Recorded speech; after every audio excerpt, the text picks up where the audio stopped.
Imagine succulent pork ribs coated in a sticky glaze that's lusciously tangy and sweet, which will leave your taste buds dancing with delight. Today's recipe, sweet and sour ribs.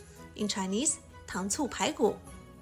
In this video, I will show you the accumulated cost for the dish I'm making, the ingredient and amount needed, and the cost per serving at the end.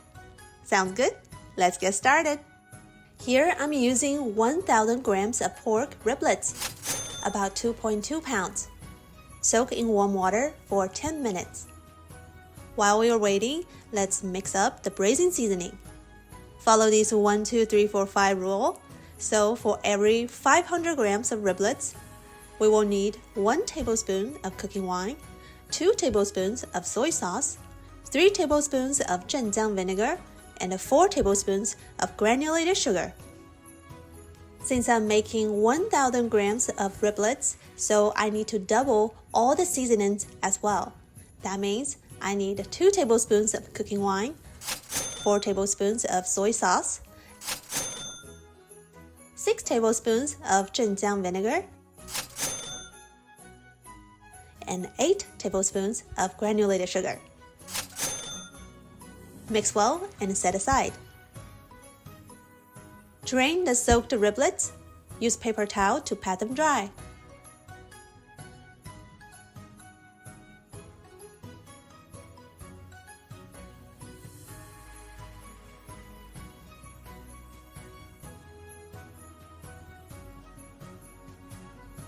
Now let's sear the riblets. Heat up a skillet over medium-high heat. Don't need to add oil. Spread the riblets in a skillet. Yes, you heard me right. No extra oil needed for this recipe. Why? I will show you in a little bit. Sear the riblets until both sides are browned.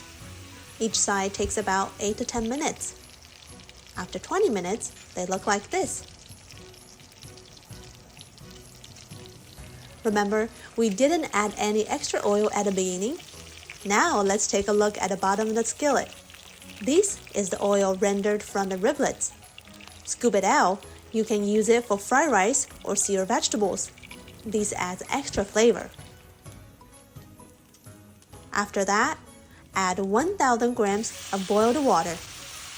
Keep in mind, the amount of the water needed is not proportional. You just need to add enough to cover the riblets. Then add the braising seasoning we mixed up earlier. Turn up the heat to bring it to boil. Once it's boiling, cover with the lid.